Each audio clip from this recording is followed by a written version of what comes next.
je mets noyau interphasé. Qu'est-ce que cela veut dire? À l'interface, c'est-à-dire en dehors de la division cellulaire. Interface et division cellulaire forment ce qu'on appelle le cycle cellulaire. Voilà, et je vous ai résumé ici le cycle cellulaire. Vous avez ici, on va voir qu'en fonction de la quantité d'ADN. Voilà, ici, on est en interface. L'interface, on la subdivise en 3 étapes: G1, S et G2. On commence par le commencement, G1. G1, vous avez une quantité d'ADN. En phase G1, on est en interface, c'est-à-dire qu'en dehors de la division cellulaire, c'est-à-dire en dehors de la mitose. Il y a des synthèses comme ça de protéines, voilà, et on a une quantité d'ADN et bien sûr, on est dans une cellule somatique, on est à 2 N chromosomes. Ça ne varie pas. 2 N chromosomes, ça va le rester tout le temps. Après cette phase G1, on est toujours en interface, regardez ici. On rentre dans la phase qu'on appelle S, qui veut dire synthèse, mais ici, ça concerne la synthèse de l'ADN. Qu'est-ce que la synthèse de l'ADN? C'est ce qu'on appelle la réplication, c'est-à-dire brin d'ADN qui fait sa copie. Donc, s'il fait sa copie, ça veut dire que la quantité d'ADN va doubler. Ici, elle sera à son maximum. Voilà.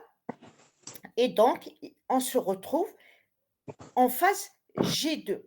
On est toujours à l'interface, on s'entend. On est à 2 N chromosomes, ça je vous ai dit, c'est l'invariable. Et on a 2 chromatides. La quantité d'ADN ayant doublé, on se retrouve avec un chromosome avec 2 chromatides.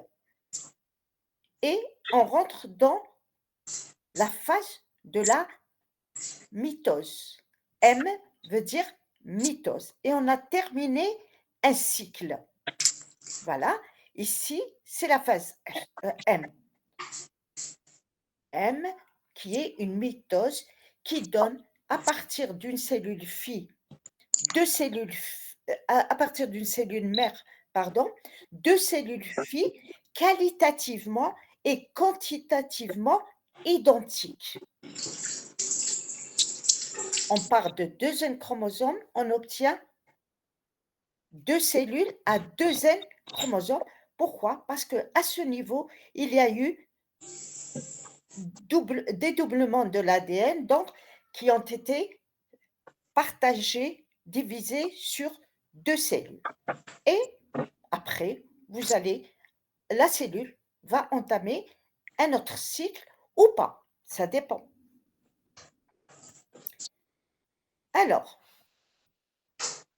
on vous dit le noyau interphasique, c'est-à-dire, qu'est-ce que ça veut dire interphasique? Comme ça, on ne va pas confondre. C'est quand il a son enveloppe qui n'est pas en division. Organite cellulaire de cellules eucaryotes. On a vu que chez les prokaryotes, il n'y avait pas un vrai noyau. Il n'y avait pas de noyau interphasique, à proprement parler. Délimité par une enveloppe veut dire 2 membranes. On verra ça après. Le noyau contient l'information génétique, elle est bien protégée. Caractérisée, je parle du noyau, par sa taille, sa forme, le nombre, la position. Voilà, sa taille, c'est une moyenne. Elle est à peu près de 5 à 6 microns, selon bien sûr le type cellulaire. Il peut être très gros, je vais prendre les extrémités. Hein. Il peut être très gros, pour le méga. D'ailleurs, il porte bien son nom. Méga veut dire énorme, cario veut dire relatif au noyau, site relatif à la cellule, donc un gros noyau cellulaire. Voilà. Le volume, on parle plus de volume nucléaire sur le volume cytoplasmique. Il est inférieur, pardon, je vais éteindre le téléphone, s'il vous plaît. Sinon, je vais être bombardée.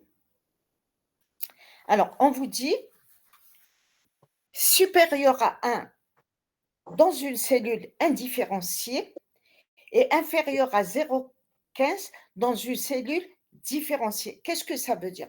Ça veut dire tout simplement, puisqu'on considère plus le rapport du volume nucléaire sur le cytoplasmique. Ça veut dire quoi? Ça veut dire que plus une cellule est indifférenciée, c'est-à-dire qu'elle n'a pas encore ses fonctions, elle est capable encore de se diviser, de maturer et d'être différenciée, son noyau est grand et peu de cytoplasme. Le noyau, la taille du noyau est importante et le cytoplasme est réduit. Par contre, dans une cellule différenciée, qu'est-ce que ça veut dire une cellule différenciée? C'est une cellule pratiquement qui ne se divise pas, à quelques exceptions près, et qui a ses fonctions, elles sont connues. Et là, différencié, ça veut dire que le noyau est petit et le cytoplasme est plus important. Qu'est-ce qu'on retient ici? On retient, pour ne pas s'embêter, plus une cellule est indifférenciée, c'est-à-dire elle n'est pas mature, elle est encore en état dit embryonnaire, plus son noyau est important en taille, plus le volume ici est important, parce que le volume du noyau est important par rapport au cytoplasme. Et le contraire est juste aussi. La cellule est différenciée, plus elle est différenciée, plus le noyau devient plus petit. Voilà. Je vous ai mis une exception, sauf le lymphocyte, ce rapport il devient de 0,8, donc il est un peu plus important. Pourquoi? Parce que le lymphocyte, même quand on dit c'est un lymphocyte différencié, il est capable encore, quand vous ferez, vous l'avez fait au lycée, ces cellules, ces lymphocytes sont capables dans une ultime stimulation, se différencier encore une fois. Donc, c'est une cellule considérée différenciée, mais pas tout à fait. C'est ce qui explique que ce rapport est assez important par rapport à des cellules indifférenciées, c'est-à-dire qu'elle a un rapport qui diffère d'une cellule différenciée ou indifférenciée, du fait qu'elle garde cette capacité à se transformer encore, à maturer encore en lymphocytes plus spécialisés. Alors, pour la forme, en fonction du type cellulaire, elle suit la forme, grosso modo, elle suit la forme de la cellule. Vous qui avez commencé par histologie, là, ça m'arrange. Allongé, cylindrique, comme l'entérocyte, c'est-à-dire comme certaines cellules de l'épithélium que vous avez fait lorsque vous avez fait le chapitre épithélium. Il suit la forme. Voilà. Il s'allonge comme la cellule cylindrique. Arrondi comme la cellule lymphoïde, le neurone, l'hépatocyte. Neurone, ça porte un E, il est caché derrière l'image. Hépatocyte, voilà. Arrondi, on le voit surtout dans des cellules, on va dire cubiques. Ovoïde, dans la cellule musculaire, parce qu'elle est étirée un peu, elle est un peu ovoïde. polylobé, il est polylobé dans les cellules dites polynucléaires. Regardez bien, je l'ai appelé, il s'appelle ainsi. Poly, ça veut dire la quantité, plusieurs. Lobé, c'est le lobe. C'est comme le lobe de l'oreille. Heu, Ça veut dire qu'il a plusieurs lobes. Pourquoi j'ai pas dit plusieurs noyaux? Parce qu'il y a un seul noyau, mais il a plusieurs lobes. Regardez ici, on a en français, dès que vous dépassez un, c'est, le pluriel. Contrairement à l'arabe où on a pour 2, on a une appellation. En français, soit c'est singulier, soit c'est pluriel. Regardez ici, ce noyau, il a 2 lobes. Alors cette appellation de polynucléaire est fausse. Polynucléaire, c'est plus polylobé. Je vais vous expliquer un peu l'historique de pourquoi on l'a appelé faussement polynucléaire et malheureusement on l'a gardé. Moi, ça me gêne un peu, mais on l'a gardé, ça y est. Au départ, celui qui a observé ce noyau, ça peut être 2 lobes, comme on les voit, dans les globules blancs. Le l'éosinophile ou l'acidophile, il a 2 lobes.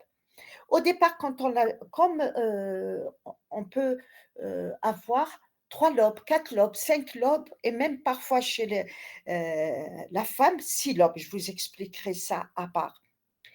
Plusieurs lobes, c'est ce qui m'intéresse, au niveau de la cellule, le globule un autre globule blanc qu'on appelle le polynucléaire ou faussement, hein, polynucléaire, ou le neutrophile. On l'appelle neutrophile.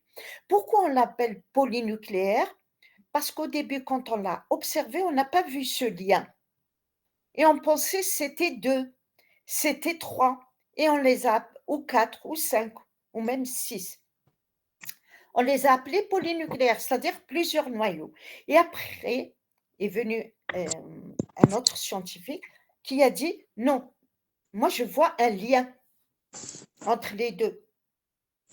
C'est le même noyau, mais il a plusieurs lobes. Donc c'est polylobé qui est juste, mais cette appellation est restée.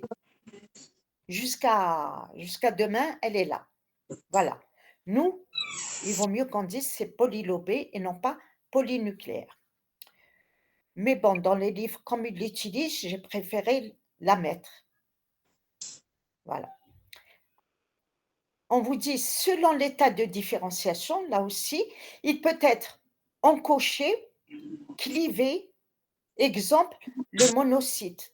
Qu'est-ce que ça veut dire encoché? C'est comme un noyau régulier, mais qui a perdu une dent. Imaginez ça, c'est une image, hein. Un noyau n'a pas de dent, mais c'est comme s'il a perdu une dent. On va dire il est pas parfait, il est pas régulier. On appelle ça encoché.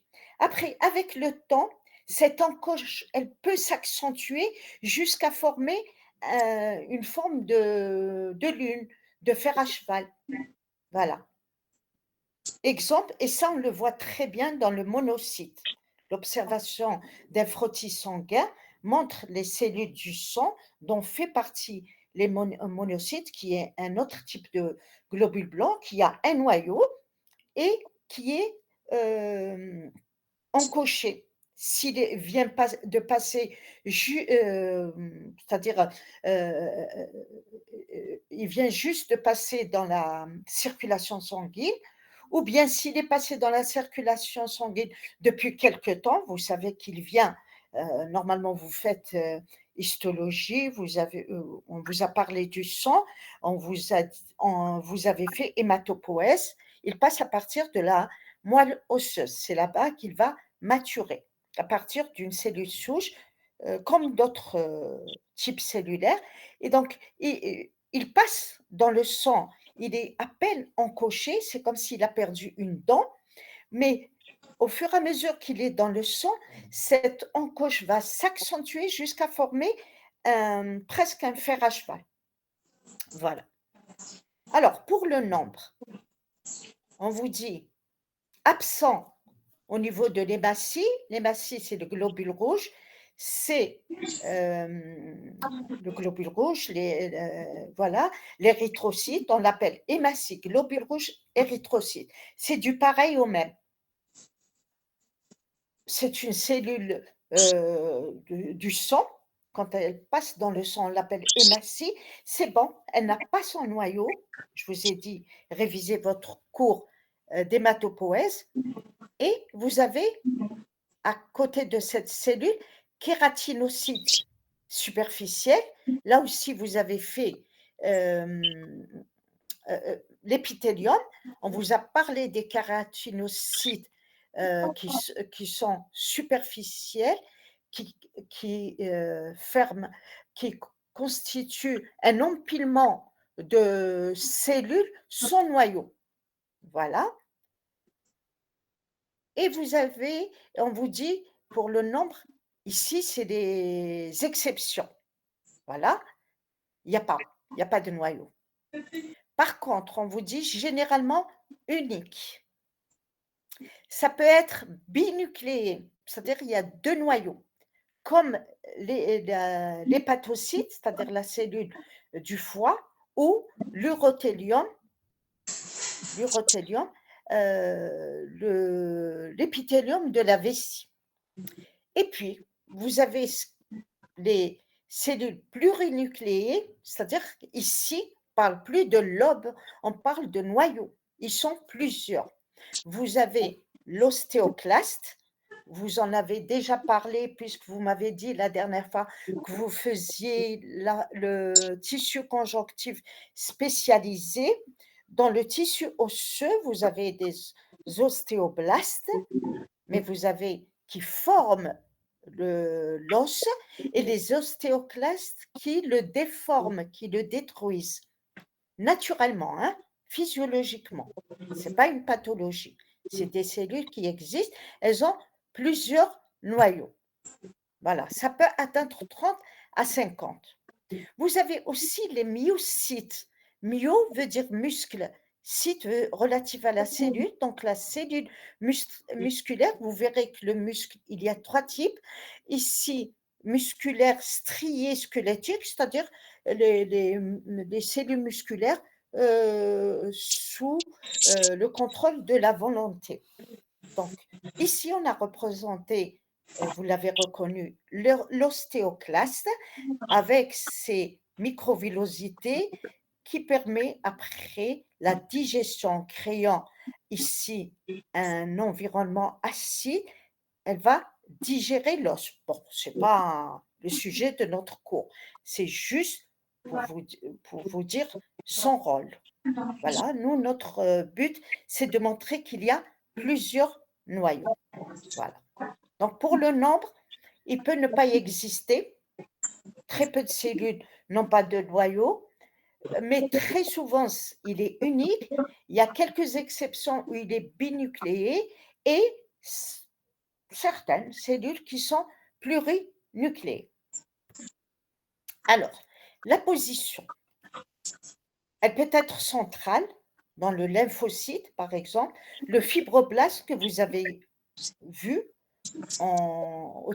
quand vous avez traité du tissu conjonctif, c'est le fibroblaste est la cellule par excellence du tissu conjonctif non spécialisé.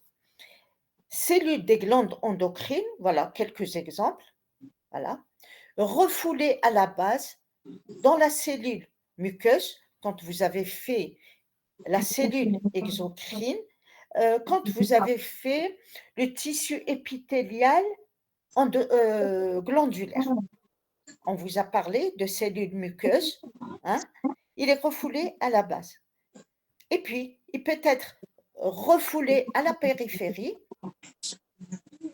comme au niveau du myocyte, comme au niveau, ça vous allez faire, vous allez voir ça quand vous allez faire le tissu musculaire.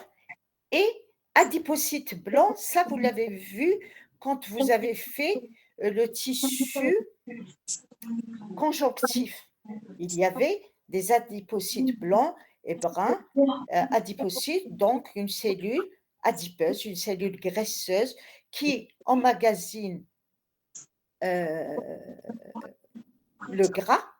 Voilà le noyau, il est refoulé et vous avez le gras emmagasiné dans ce type cellulaire. Alors, comment on met en évidence ce noyau? On le voit facilement, hein. C'est la première des choses que vous voyez quand vous observez une cellule au microscope optique. Coloration standard, c'est-à-dire 2 colorants que vous trouvez dans tout laboratoire d'histologie, même le plus pauvre. Hématine ou hémalin, éosine. L'éosine, c'est ce qu'on appelle aussi mercurochrome, hein, c'est avec une teinte rouge. Et donc, ça vous, ça montre la basophilie du noyau et donc ça permet de le mettre en évidence. Ça, c'est la coloration basique. Vous voyez un noyau. Après, dans le noyau, vous pouvez observer, vous pouvez avoir des colorations spéciales avec du bleu de toluidine, la coloration de Felgen, le test de Brachet avec vert de méthyle. Il vous montre le noyau en vert et d'autres encore. Cela dépend de ce que vous voulez mettre en évidence. Alors, pour les constituants, au niveau du noyau, il a une intégrité physique, c'est-à-dire une séparation avec le reste de la cellule, à savoir le cytoplasme dans lequel il baigne. Il a une enveloppe nucléaire. À l'intérieur, on trouve, alors, tout à l'heure, j'ai changé la position. Nucléoplasme, il vient en premier, hein. Nucléoplasme, nucléole et chromatine. J'espère qu'il a enregistré tout ce que j'ai modifié. C'est beaucoup plus la forme, hein. C'est pas le fond. Alors, on commence par le commencement, l'enveloppe nucléaire. Elle est double, c'est une double membrane. Voilà. Donc, il y a toujours une externe vers le cytoplasme et une interne vers le contenu du noyau. Voilà, regardez ici, regardez. Voilà, voilà. Et ici, donc celle-ci, elle est externe, celle-ci, elle est interne. Ça ne nous empêche pas, même si c'est prématuré, de voir. Il faut toujours avoir l'œil vif, qu'il y a des espaces ici. On peut se poser des questions, mais on verra après. Chaque chose en son temps. On voit ici des granulations, hein? Elles ne sont pas là de façon fortuite. On verra, je crois. Pour ces granulations, on va en parler tout de suite. On vous dit lamina nucléaire, c'est-à-dire c'est une protéine. On en reparlera après. Elle se trouve ici. On ne la trouve pas au niveau de ces espaces. On vous dit espace périnucléaire, c'est-à-dire là, il y a un espace, ici, voilà. On a des pores nucléaires, eh bien, nous y voilà, c'est ce vide, c'est un pore nucléaire et on l'appelle aussi complexe de pores, pore nucléaire ou complexe de pores. Vous comprendrez après. On l'a appelé en premier pore nucléaire, on pensait que c'était un espace qui n'était pas si organisé que ça. Et après, on s'est rendu compte qu'il était très bien organisé. Et donc, on l'a appelé complexe de pores. Voilà. On va les prendre un par un. Membrane externe, c'est-à-dire celle qui donne sur sur le cytoplasme. On vous dit, face au cytoplasme, trilaminaire, 6 à 8 nanomètres. Alors, nous, on a fait la membrane plasmique. On a vu qu'elle était trilaminaire, c'est-à-dire qu'elle était formée au microscope électronique à transmission. Bien sûr, ce n'est pas au microscope électronique, ce n'est pas au microscope optique qu'on voit qu'elle est trilaminaire. Elle est de l'ordre du nanomètre. Ne vous faites pas avoir, hein. Je pourrais vous piéger comme ça. Mais vous voyez que c'est nanomètres. Et le microscope optique, vous avez commencé les TD, il est de l'ordre, son pouvoir séparateur est de l'ordre de 0,2 micron. Donc ça, on ne peut pas le voir au microscope optique. Alors, trilaminaire, on en a parlé pour la membrane plasmique, on a dit qu'elle était formée de 2 couches sombres et une couche claire, donc 3. C'est la même chose. Et je vais vous le répéter, toutes les membranes cellulaires, toutes sont trilaminaires. Toutes sont formées de protéines et de lipides. C'est pour ça qu'on parle de membrane unitaire. Donc ça, vous le gardez comme bonjour. Ça y est, c'est pas la peine de réviser ça. Toutes les membranes sont trilaminaires, formées de 3 couches en microscopie électronique à transmission. Elles sont toutes formées de protéines et de lipides. Après, elles remplissent des rôles différents, des fonctions différentes. Ça veut dire, qu'est-ce qui va faire qu'elles remplissent des fonctions différentes? C'est la quantité des protéines et des lipides et la qualité, c'est-à-dire le type de protéines et de lipides. C'est ça qui va faire leur différence. Voilà. Alors, et on nous dit, et des filaments intermédiaires de l'extérieur, c'est en réalité les filaments intermédiaires, c'est ça le dilemme. À chaque fois, je me dis, je commence par le cytosquelette, je commence par le noyau. Je vous ai laissé les choix, ma foi. Bon, sachez que le cytosquelette, on en a parlé quand on a fait la membrane plasmique, on a parlé un peu. Sachez que le cytosquelette est formé de 3 types de filaments. Les filaments d'actine, les filaments intermédiaires et carrément des microtubules. Donc, les filaments intermédiaires dont je parle, c'est une partie du cytosquelette qui se trouve au niveau de la membrane nucléaire externe et qui est, ces filaments intermédiaires, ils vont de là jusqu'à la membrane plasmique. Voilà, ils sont partout. Ça fait partie du cytosquelette, c'est-à-dire du squelette de la cellule. Voilà, et voilà, tout ça. Autour, nous sommes, gardez à l'esprit, on est en train de parler de la membrane nucléaire externe. Donc, c'est tout ce qui l'entoure. Voilà. Elle se projette jusqu'à la membrane plasmique, elle permet de maintenir le noyau à sa place. S'il est vers la périphérie, il le restera grâce à ce cytosquelette.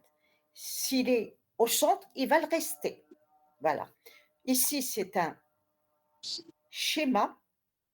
Hein? Ici, c'est la réalité. Ça, c'est en microscopie. En microscopie, je pense, hein, microscopie au laser. Hein. Voilà. Voilà, pour cela. Donc ça, c'est la réalité. Ça, c'est un schéma. Ça, ces couleurs, c'est de la fluorescence. Voilà, microscopie à fluorescence, il y a des pigments fluorescents qui permettent d'avoir ce contraste. Voilà. Alors, on a terminé la membrane externe. Voilà. Membrane interne. La membrane interne avec un contact nucléoplasme et chromatine. Contact avec nucléoplasme et chromatine. On va les faire nucléoplasme, chromatine. Ça sera, on va en parler. Voilà. Trilaminaire, j'aurais pu ne pas vous le dire, mais je vous le dis, je vous le répète. C'est des répétitions qui sont nécessaires. Et on vous dit, cette membrane interne, elle est tapissée côté nucléoplasme, c'est-à-dire vers l'intérieur du noyau, par des filaments intermédiaires. Encore, des filaments intermédiaires qu'on appelle la lamina nucléaire. Lamina, qui veut dire c'est un type, le filament intermédiaire, imaginez-la comme une très très grande famille. Lamina, c'est un membre et on l'appelle nucléaire, lamina nucléaire, parce que il se trouve dans le noyau. Ça, c'est à l'intérieur, intranucléaire. Et on vous dit, cette lamina, elle tapisse la membrane nucléaire interne, mais elle est absente au niveau des pores. C'est une structure comme un grillage de filaments intermédiaires, les lamines. La protéine elle-même, on l'appelle les lamines. On vous dit qu'il y a divers types de lamines, même lamines elles-mêmes, elles sont nombreuses. On vous dit les lamines A, on les connaît, on les a étudiées, donc je vous donne, mais je ne détaille pas, hein, vous êtes en première année. Lamine A, on les retrouve dans toutes les cellules. Lamine B, on les trouve dans les cellules indifférenciées. Voilà. Lamine A, on les trouve dans tout type cellulaire. Lamine B, dans les cellules indifférenciées. Je pourrais vous poser la question. Dans les cellules indifférenciées, trouve-t-on la lamine B? Vous allez dire oui. Trouve-t-on de la lamine A? Vous allez dire oui. Vous voyez? Parce qu'on a dit dans toutes les cellules. Par contre, lamine B, on ne la retrouve pas dans toutes les cellules, uniquement dans les cellules indifférenciées. Faites attention à ça. Le rôle, cette lamine, elle stabilise l'enveloppe et pores nucléaires, elle maintient la forme du noyau, voilà. Elle fixe la chromatine, vous allez voir que la chromatine, elle est à l'intérieur, et elle va permettre l'organisation et le fonctionnement du génome. Le génome, c'est quoi? C'est l'ADN. L'ADN est subdivisé en gènes. C'est lui qui donne les gènes. Et plusieurs gènes forment un génome. Voilà. Support du matériel génétique. Alors, regardez bien. Voilà. Voici un noyau. Et voici ce qui est représenté en vert. Observez au microscope fluorescent, au laser.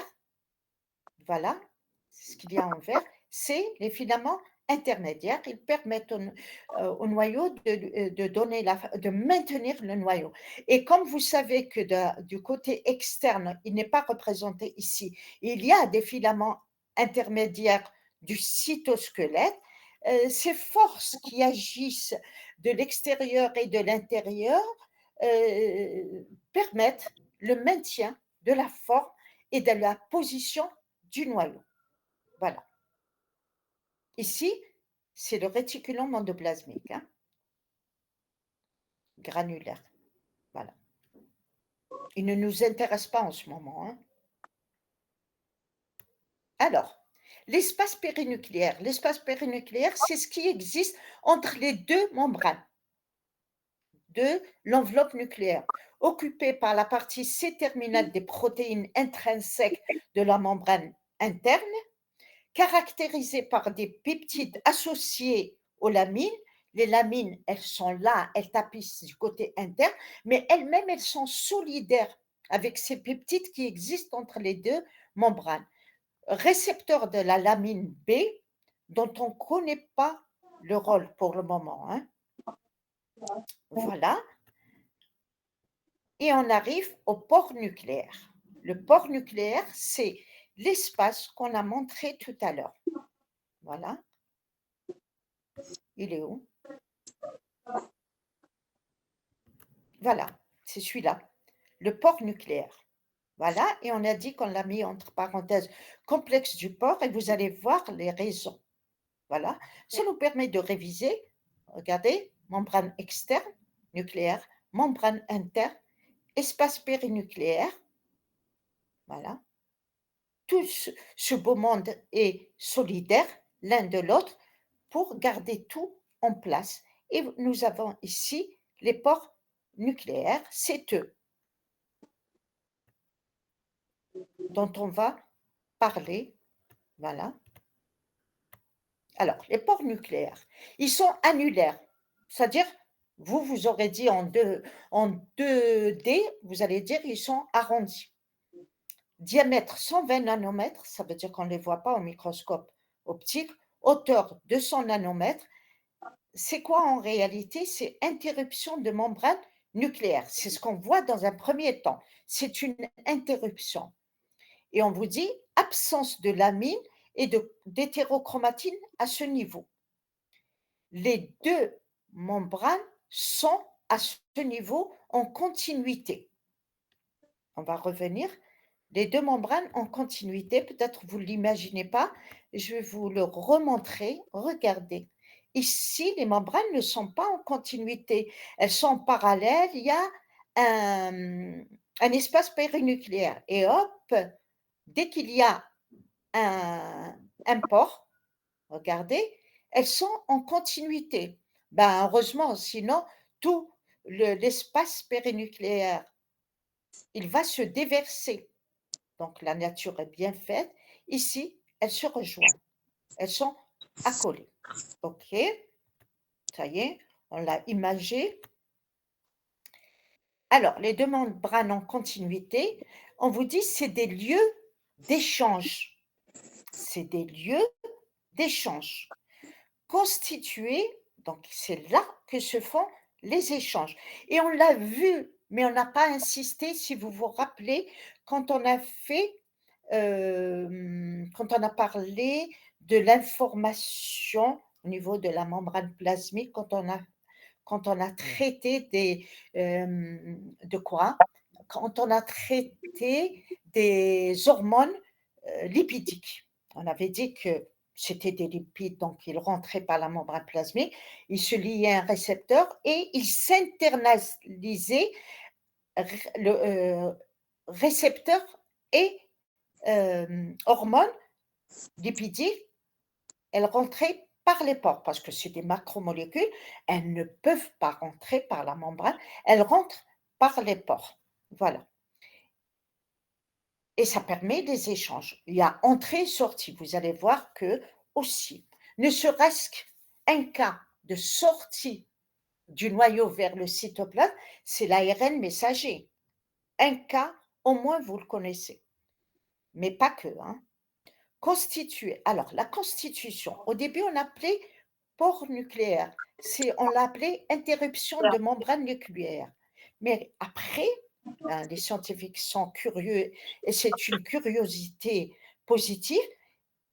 On a vu qu'il était formé de deux anneaux.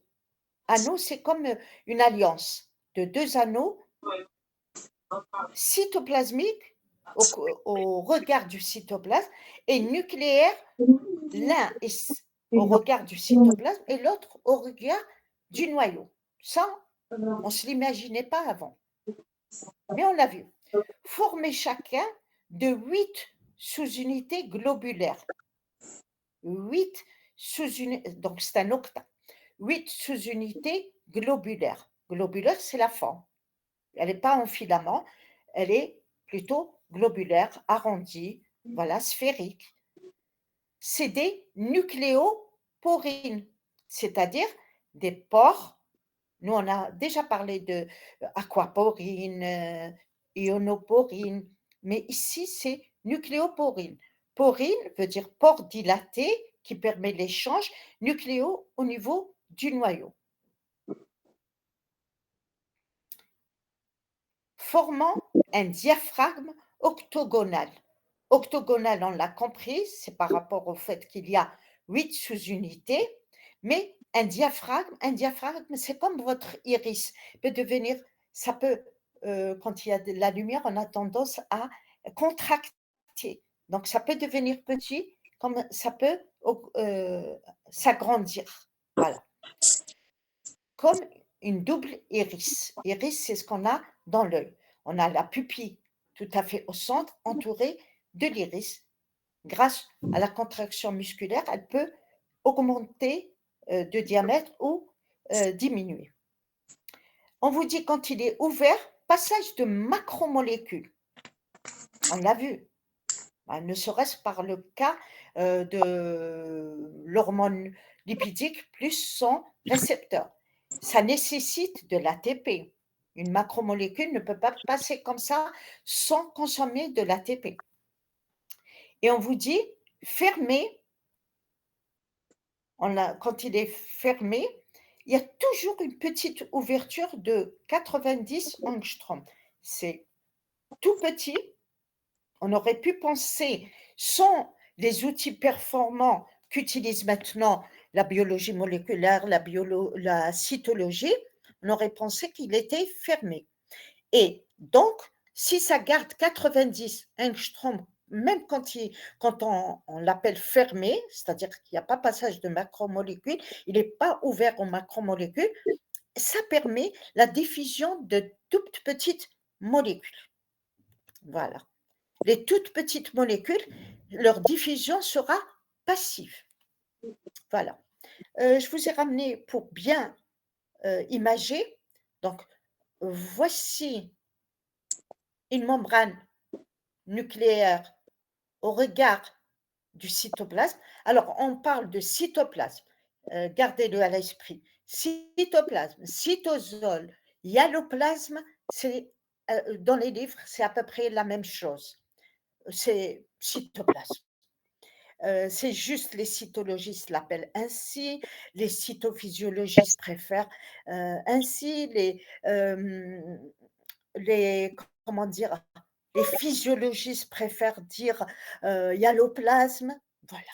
Mais certains parlent du cytoplasme proprement parlé, comme le hyaloplasme sans les organites, d'autres appellent cytoplasme, cytosol pour dire: «Il y a les organites», mais bon, au fil du temps, on utilise les 3 de la même façon. Voilà, moi je fais que vous situer. Ça, c'est la membrane externe au regard du cytosol. Ça, c'est la membrane interne au regard du noyau, du contenu nucléaire. Voilà. On peut différencier entre les 2 si on ne vous légende pas. Ici, on devine tout de suite, c'est la membrane nucléaire interne parce qu'il y a la lamine, pardon, la lamina en latin. Voilà.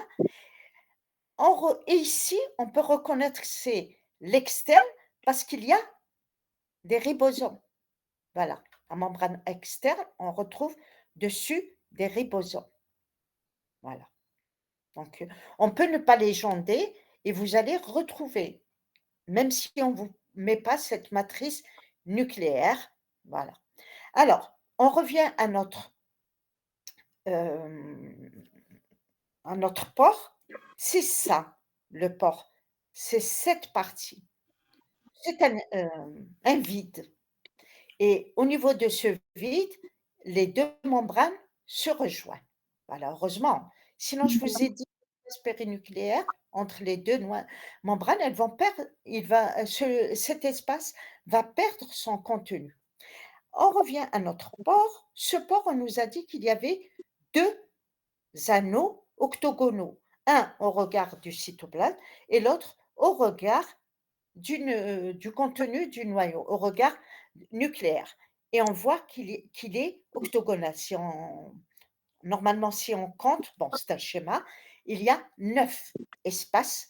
C'est un complexe protéique et il y a ici un espace qui peut s'ouvrir comme il peut se fermer. Quand celui-ci s'ouvre énormément, voilà, ça peut prendre des macromolécules et voilà, donc c'est comme un diaphragme, voilà.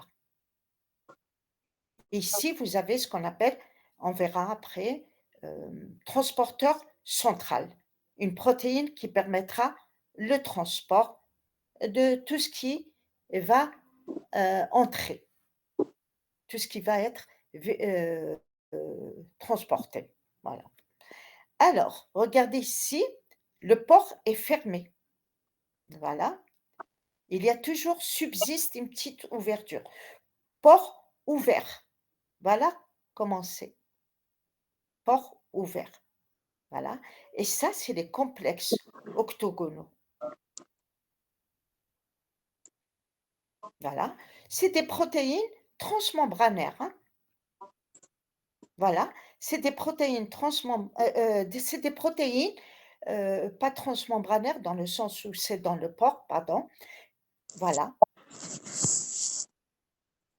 protéines du porc. Elles sont propres, elles sont intrinsèques au porc.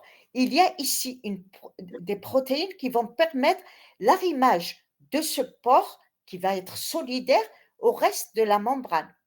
Mais ces protéines, elles sont propres au porc. On dit qu'elles sont intrinsèques au porc. Elles forment le porc. Voilà. Alors, je reprends. Donc, ça forme un complexe de pores. Ce complexe de pores, comme on l'a vu, encastré dans l'enveloppe par l'anneau luminal, stabilisé par des protéines membranaires comme les lamines, et présence de nucléoporines. Les nucléoporines, c'est un type de protéine dans ce complexe qui permettent le passage de ce qui va être transporté. Elles sont localisées dans les nous on l'a expliqué tout ça, mais on va le reprendre. Localisées dans les sous-unités globulaires des anneaux, au niveau des fibrilles et filaments, interviennent dans le reconnaissance et guidage des molécules. Donc il y a des fibrilles, des filaments et des récepteurs qui vont permettre, c'est-à-dire des protéines qui vont permettre reconnaissance et guidage des molécules à travers le complexe. Ça veut dire quoi? Ça veut dire s'ils reconnaissent et ils guident, ça veut dire c'est des récepteurs et des transporteurs. Nous, on sait maintenant, on a fait la membrane plasmique, on sait ce que c'est qu'un transporteur. Reconnaissance et guidage des molécules qui vont entrer dans la cellule. On vous dit, plusieurs des protéines du porc sont glycosylées. Ça veut dire qu'elles portent des rameaux glucidiques, mais pas toutes. Ben, c'est comme la membrane plasmique, hein. On vous dit, si vous déglycosylez, si on a les scientifiques ont fait cette expérience parce qu'ils ont dit: «OK, qu'est-ce que font ces glucides? À quoi ils servent?» Les glucides du porc. Eh ben, on les a masqués ou bien on les a déglycosylés. Eh ben, on a remarqué que que les échanges noyau-cytoplasme sont réduits, Donc ils ont un rôle dans, dans les échanges, ces glucides. Donc retenez-le, une question, peut être posée, hein. Je peux vous dire, hem on a fait l'expérience de, masquer les glucides portés par, les protéines du porc. On a remarqué qu'il y a eu une réduction des échanges, une augmentation, aucune incidence. C'était question et piège. Il n'y a pas de glucides sur, les protéines du porc. Donc, voilà. Vous allez répondre comme quoi il y a des glucides et ils diminuent en cas de masquage, ils diminuent, ils réduit les échanges. Voilà, c'est des questions comme ça, hein. Alors, rôle de l'enveloppe nucléaire. Il permet ça, jusqu'à un passé récent, on ne le savait pas. On disait que le réticulum et après l'appareil de Golgi permettent le réticulum endoplasmique permettait et jouait un rôle dans la biosynthèse des protéines et on ne parlait pas de la membrane, de l'enveloppe nucléaire en tant que, jouant un rôle dans la biosynthèse. Maintenant, on s'est rendu compte qu'il y avait des ribosomes sur cette membrane externe et donc elle jouait un rôle dans la biosynthèse des protéines. Elle joue un rôle aussi dans le transport nucléocytoplasmique. Ça, on l'a vu. On vient de le voir en long et en large. On va préciser que la diffusion passive, c'est pour les molécules à poids moléculaire inférieur à 5 kilodaltons, comme les nucléotides, les ions, des petites enzymes. La diffusion est facilitée pour le poids moléculaire 5 à 50 kilodaltons. Facilité, ça reste toujours passif, mais c'est facilité. Mécanique, en réalité, ici, on voulait dire division passive, mais sans intervention d'une protéine transportrice. La facilité, c'est une protéine qui va faciliter, c'est une protéine transmembranaire qui va faciliter. C'est comme la membrane plasmique. Mécanisme actif, quand vous avez le poids moléculaire 50 kilodaltons, ça permet, ça transporte l'ARN, pré-ribosome, voilà. Vous verrez après comment elle transporte. C'est pas le transport en lui-même, mais on reparlera de pré-ribosome. Voilà. Le nombre de ces complexes de pores nucléaires augmente en fonction de l'activité cellulaire. Une cellule qui n'a pas une grande activité, les pores, il n'y en aura pas beaucoup, hein. Par contre, une cellule qui est très active, hein, il peut y avoir 10 puissance 6 molécules qui transitent par ces pores nucléaires par minute. C'est énorme. Donc, regardez un pore nucléaire au regard du cytoplasme. Regardez, hein, vous avez une molécule qui va passer. Vous avez ici ce pore nucléaire vers l'extérieur. On avait dit qu'il y avait des filaments.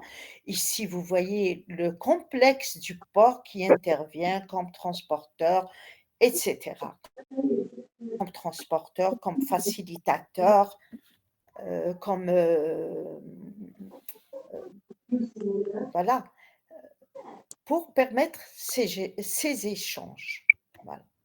Alors, biogénèse de l'enveloppe nucléaire. D'où elle vient cette enveloppe nucléaire?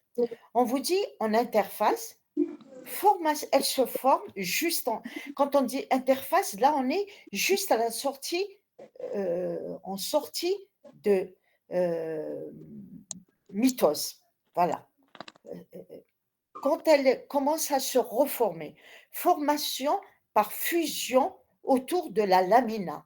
La lamina est là et il y a des vésicules qui proviennent du réticulum endoplasmique qui viennent fusionner autour de la lamina. Voilà. Voilà. Donc, l'origine de l'enveloppe nucléaire, elle est du réticulum endoplasmique. Alors que vous verrez après, quand vous allez faire la synthèse, les systèmes endomembranaires, réticulum endoplasmique, appareil de Golgi, lysosome, peroxysome, vous allez voir qu'ils proviennent plutôt des membranes de l'appareil de Golgi. Alors qu'ici, l'enveloppe nucléaire, elle provient du réticulum endoplasmique. Donc, c'est à garder à l'esprit. Une question comme ça peut tomber à l'examen. Voilà. En mitose, vous savez, en mitose, le noyau disparaît en tant que noyau interphasique. S'il disparaît en tant que noyau interphasique, il y a au départ la disparition de la membrane nucléaire. Elle disparaît après dissociation de la lamina. Par contre, les complexes, la nature, elle aime faire des économies. Les complexes de pores restent intacts. Ils ne se disloquent pas. Les 8 protéines restent intactes, les 2 anneaux restent intacts. Ils attendent. Ils se réassocient lors de la reformation de l'enveloppe. Voilà. Donc, à l'examen, je pourrais poser la question, hem, à la mitose, est-ce qu'on observe la dissociation de la lamina? Est-ce qu'on observe la disparition des pores nucléaires? Est-ce qu'on observe, les pores nucléaires qui restent intacts?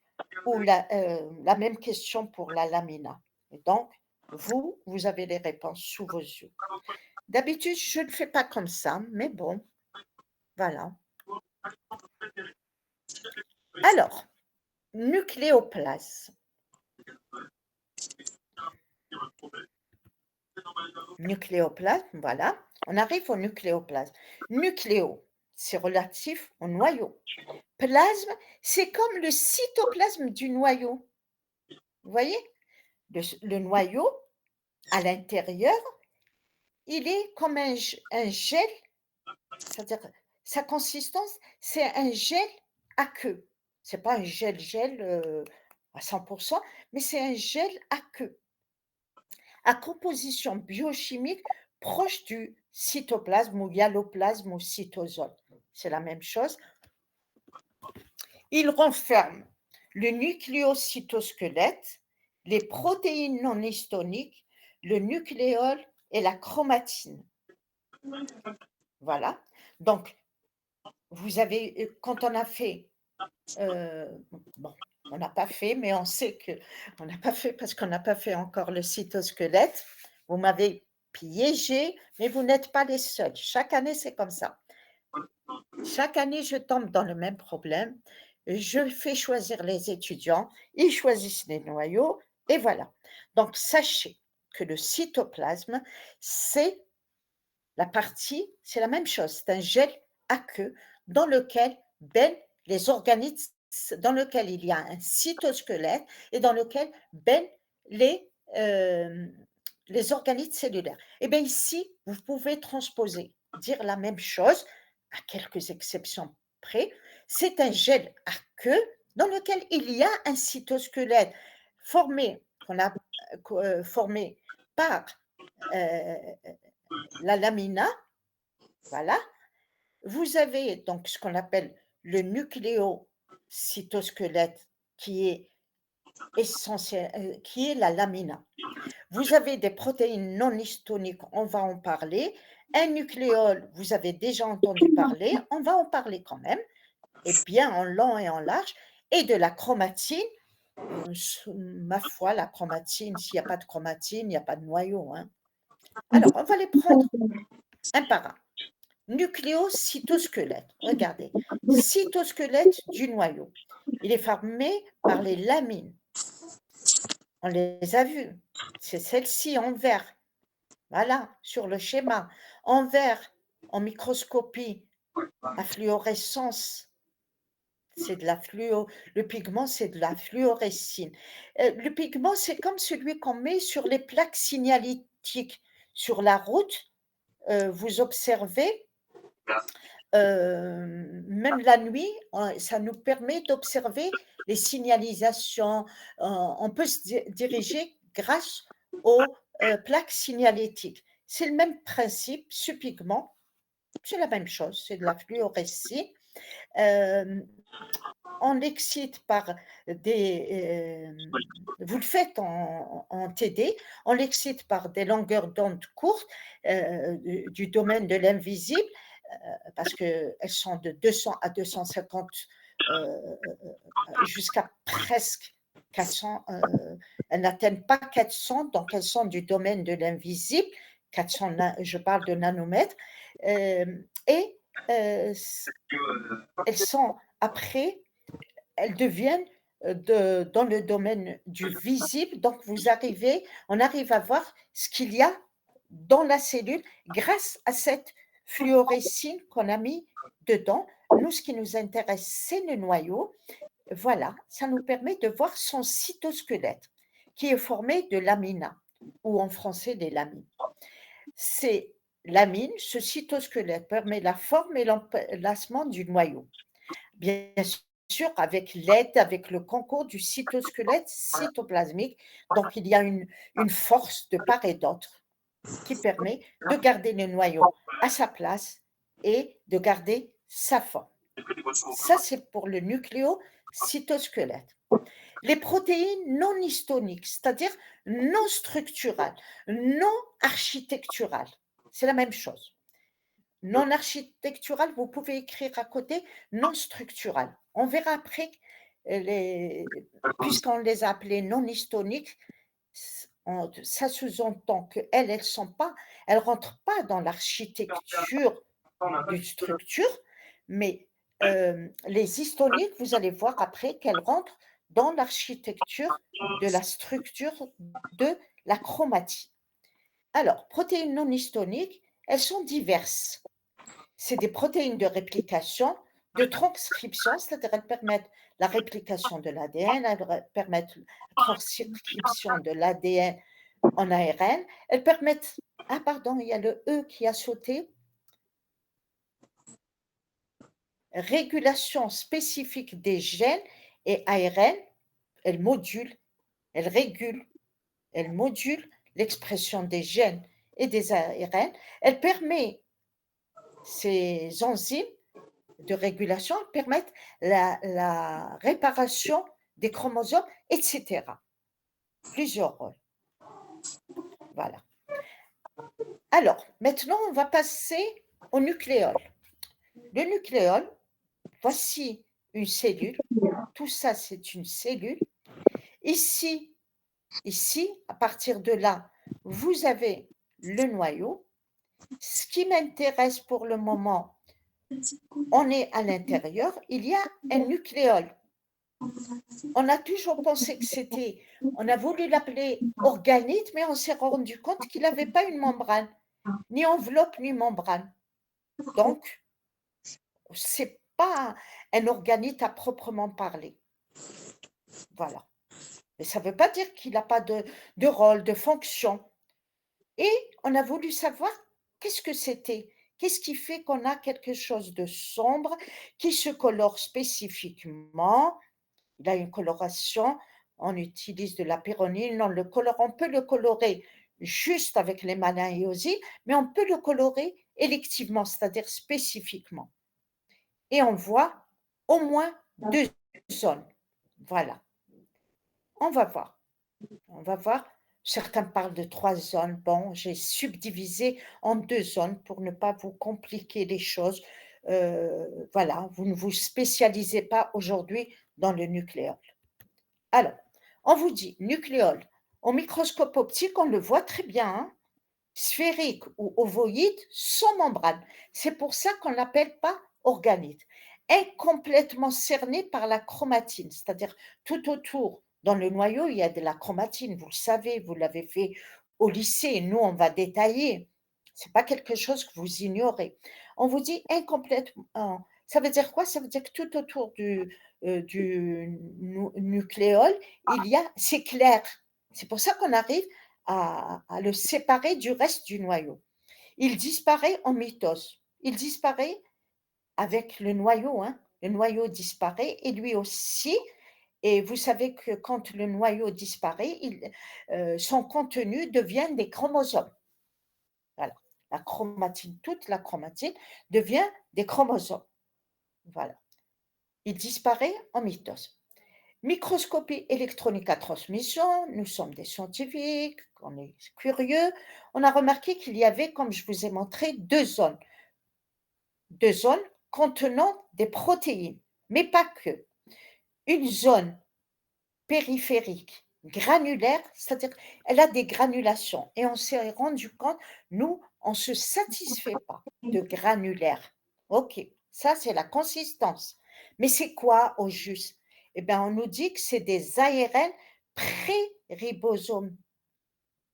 ARN pré-ribosome, c'est-à-dire que c'est l'ARN qui va donner le ribosome.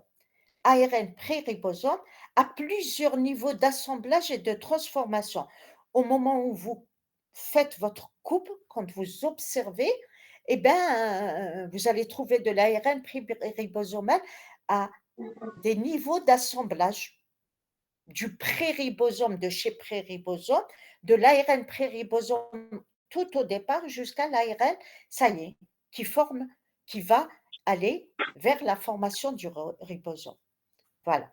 Et vous avez une zone centrale fibrillaire. Ici, on remarque c'est de l'ADN ribosomal ou organisateur nucléolaire. Pourquoi il a sauté le I, le R, le E? Bon, alors, ADN ribosomal ou organisateur nucléolaire qui correspond, voilà, donc cette partie ici, je reprends, ça si vous le comprenez, c'est peut-être la seule chose qui peut couaquer dans ce cours. Donc une partie, elle est granulaire, elle est formée d'un ARN préribosome. Déjà, j'ai compris que c'est de l'ARN, la structure macromoléculaire, c'est de l'ARN qui va me donner le ribosome. OK. Dans la partie centrale fibrillaire, ce n'est plus de l'ARN, mais c'est de l'ADN qui est ribosomal. Et on l'appelle surtout, il est connu sous l'appellation de organisateur nucléolaire. Si je vous dis quelle est l'origine de l'organisateur nucléolaire, vous dites c'est de l'ADN, c'est pas de l'ARN. Et quand on a marqué cette partie, on s'est dit de l'ADN dans dans le nucléole, eh ben, ça veut dire cet ADN se réplique, un ADN, ça veut dire que c'est un ensemble de gènes. Alors qu'est-ce qu'on a fait? On a voulu savoir où il se situait et on a marqué. On a marqué cet ADN nucléolaire et on a remarqué qu'on l'a retrouvé quand il y a eu la division mitotique, on les a retrouvés sur différents chromosomes. On a trouvé le marquage sur le chromosome 13, sur le chromosome 14, sur le chromosome 15, sur le chromosome 21, sur le chromosome 22. Qu'est-ce que ça veut dire? Ça veut dire que le nucléole, il a de l'ADN que l'on retrouve sur ces différents chromosomes. Ils sont portés sur ces différents chromosomes. Voilà. On a situé le remplacement sur les chromosomes. Voilà. Et donc, on a tout de suite compris que au niveau de la première zone, à savoir la zone périphérique granulaire, se trouve le précurseur de l'ARN ribosomal. Le précurseur de l'ARN ribosomal. Précurseur, c'est-à-dire, c'est par lui que commencent les choses. L'ARN ribosomal, voilà, qu'on appelle l'ARN 45S. Voilà. Le précurseur qu'on appelle le précurseur de l'ARN ribosomal, qu'on appelle l'ARN 45S. Pourquoi on me met ARN ribosomal? Ça veut dire qu'il rentre dans la constitution du ribosome. Donc le ribosome, je sais déjà qu'il est formé d'ARN, qu'on appelle l'ARN ribosomal, parce qu'il lui est propre. Il constitue, on vous dit en fin de mitose, on a remarqué qu'il y avait 10 petits nucléoles qui fusionnent en un nucléole. Voilà le nucléole, comment il se forme. Je voudrais savoir, c'est ça que vous allez remettre à vos camarades? Ou bien, comment vous faites? Vous enregistrez que le son? On Coucou! on enregistre même, l'arrière-plan. Ce que j'ai écrit, parce qu'il me semble qu'il y a des choses comme c'est un Chromebook, des fois quand il ne peut pas tout contenir, qu'est-ce qu'il fait? Il écrase. C'est pas Donc, grave, de toute façon, le cours est inclus. On remet aussi, le cours que vous nous donnez. voilà, en plus, si Oui, vous, c'est-à-dire, chez vous, vous pouvez, enlever cet écrasement, hein, si je peux d'accord. m'exprimer. Voilà, parce qu'il me semble qu'il y a des petites choses qui n'apparaissent pas. Alors on vous dit, il me semble qu'il y a une phrase qui a été écrasée. Il À la fin de la mitose, comment il se reforme le, mmh, le nucléole? Il y a 10 petits nucléoles qui vont fusionner en un nucléole. Nous, on retient, 2 choses. On retient que ce noyau, il est formé de 2 zones. Une zone, c'est de l'ARN, pré-ribosome. Donc déjà, je comprends qu'il est un précurseur de l'ARN ribosomal. On l'appelle ARN 45S, c'est le précurseur qu'on appelle ainsi, vous allez comprendre. Et vous avez une autre zone fibrillaire centrale, elle, c'est de l'ADN. Ça veut dire qu'elle code pour des gènes. Voilà. Alors, on va voir. Donc, ça veut dire que c'est le nucléole, c'est là qu'il y a synthèse du ribosome. Eh ben, on va voir comment se synthétise le ribosome. Rôle du nucléole. J'ai pris ça en premier. Contrôle du cycle cellulaire. On sait qu'il a un rôle dans le contrôle du cycle cellulaire. Pourquoi? Quand on le masque, le cycle cellulaire est perturbé. Mais on n'a pas de détails sur ça. Il faut savoir que la science, il faut de l'argent.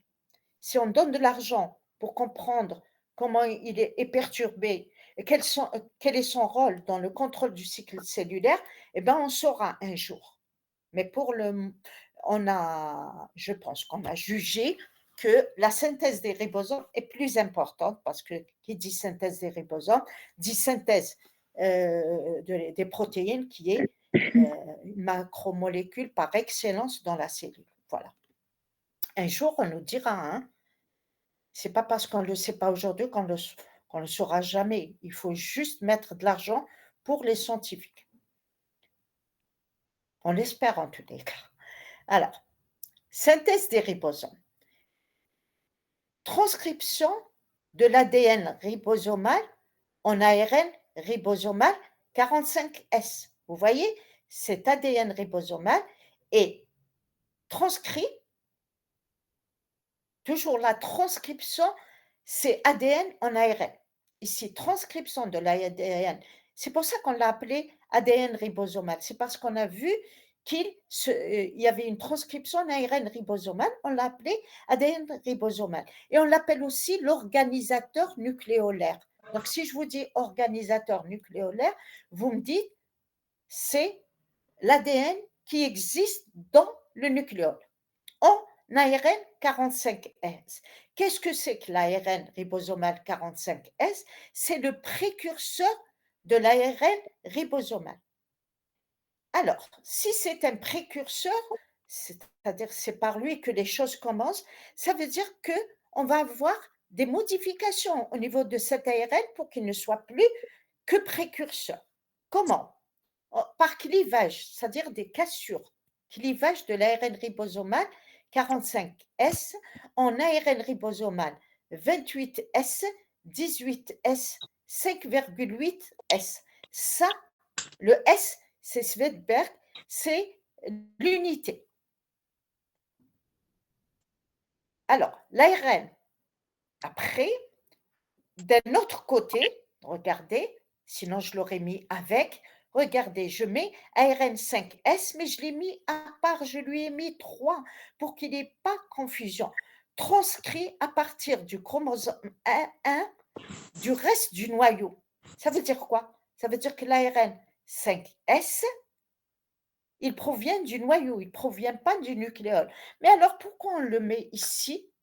Vous allez voir pourquoi.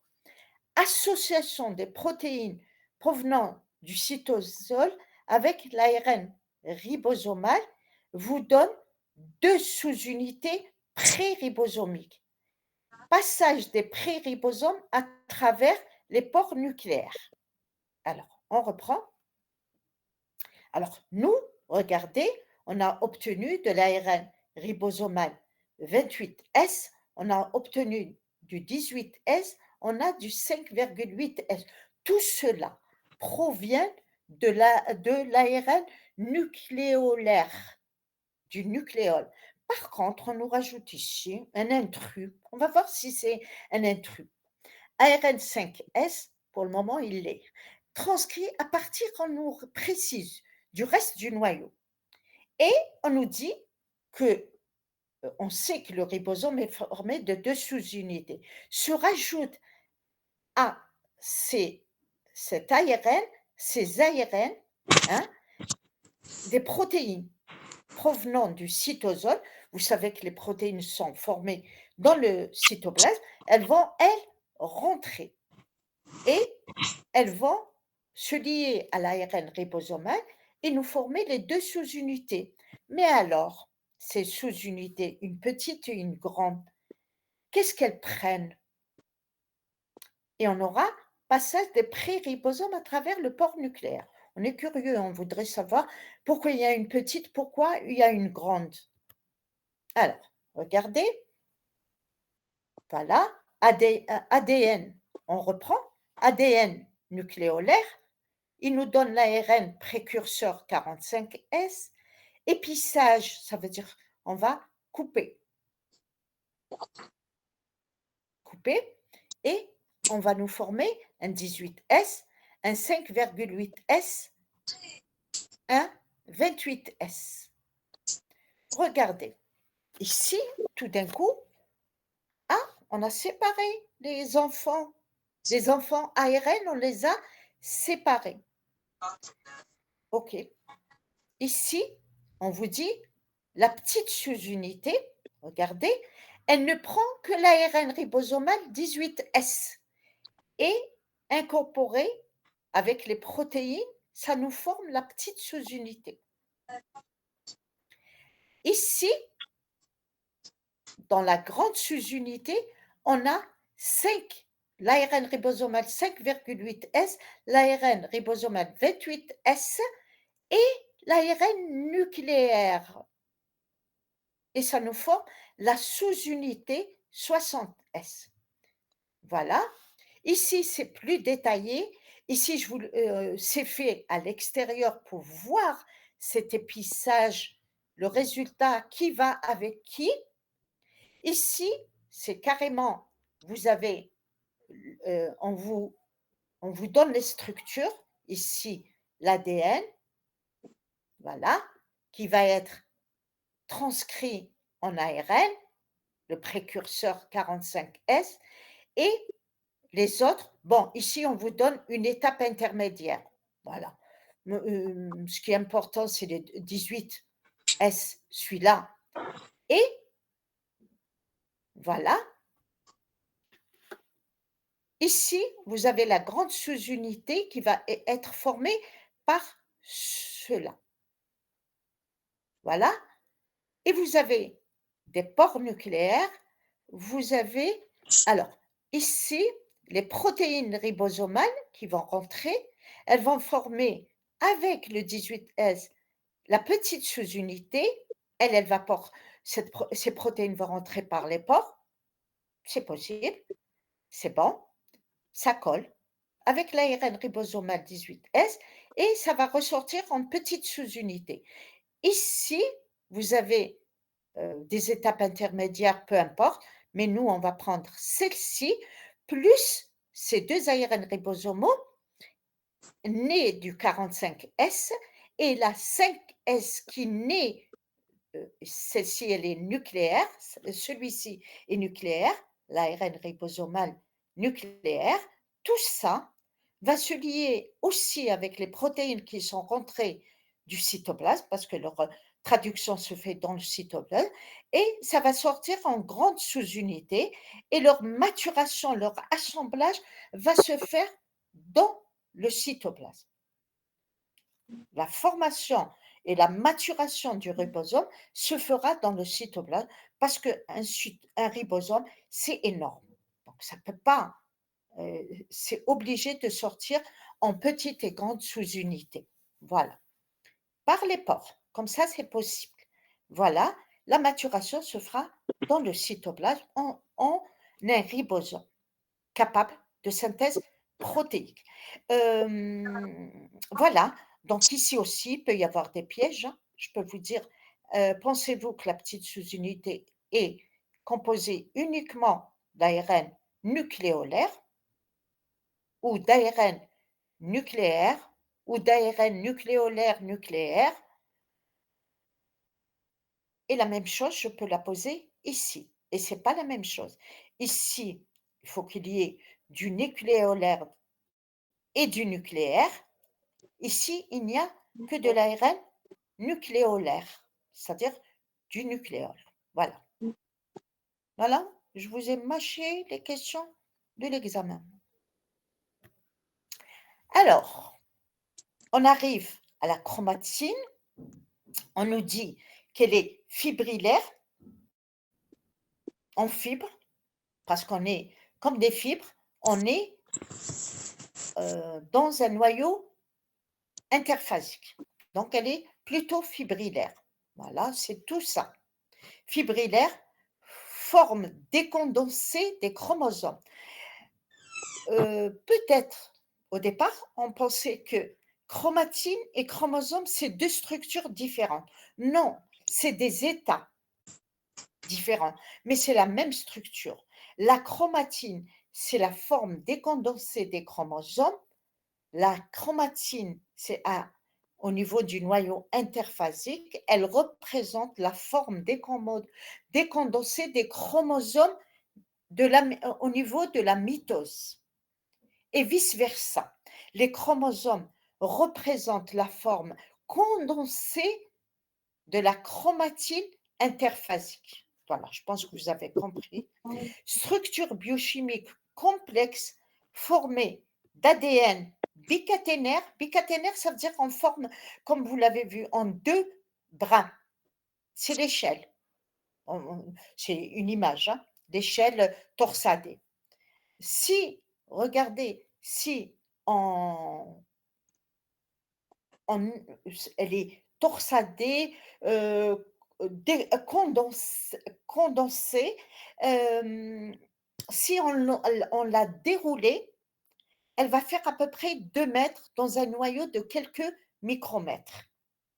Et vous savez, le jour où on a compris ça, qu'on a mis tout ce qui régit l'être humain, c'est-à-dire tout le génome qui permet d'avoir toutes les caractéristiques d'un organisme dans une structure de quelques micromètres, ce jour-là, la micro-informatique est née.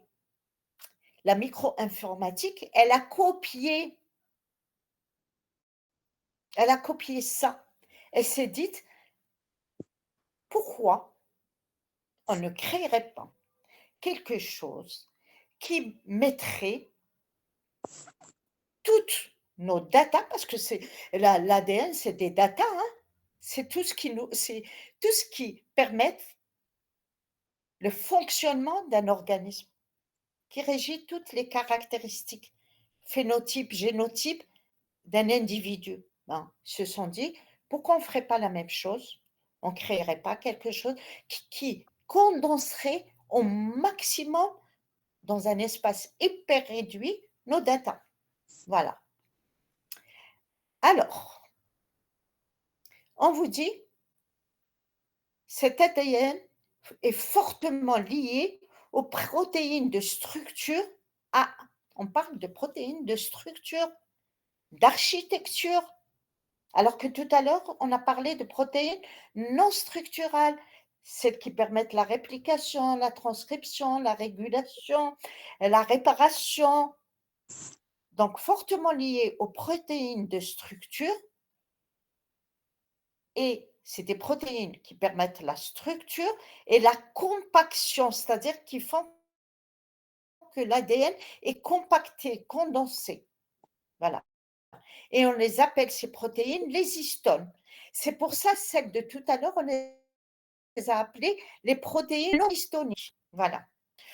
Il fut un temps, les protéines non histoniques, je les ai laissées à la fin, mais j'étais gênée par rapport au fait qu'on parle de nucléoplasme et elles baignent dans le nucléoplasme. Du coup, je les ai redéplacées. Voilà. Peut-être dans le PDF, elles sont restées à la fin. Ça change rien du tout. Voilà. Donc, qu'est-ce que la chromatine sur le plan architectural? C'est de l'ADN et des protéines histoniques.